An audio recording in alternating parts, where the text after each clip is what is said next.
And tonight, a trade war with China is close to becoming a reality. But can the U.S. and China find common ground before we see rising prices?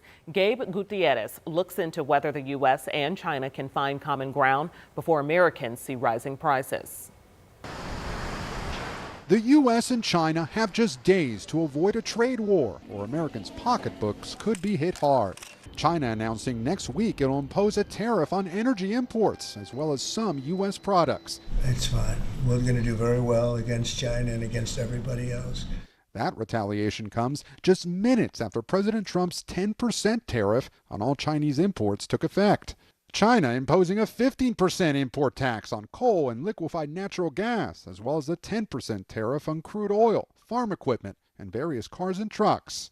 And taking aim at electronics, announcing export controls on rare earths, elements essential to all high-tech products, infrared missiles, and electric car batteries. President Trump and Chinese leader Xi Jinping now expected to talk soon. We'll speak to him at the appropriate time. I'm in no rush. Leaders of the world's largest economies both looking for leverage in a standoff that could have staggering global impacts. Meanwhile, the Trump administration's federal aid freeze and dismantling of the U.S. Agency for International Development causing confusion among those who help people in need and sparking protests. It's not disrupting, it's destruction. And it's destruction that means that people will suffer across the country. He promised it during his campaign. Tonight, Americans across the country and leaders around the world are feeling what the president calls his America First agenda firsthand.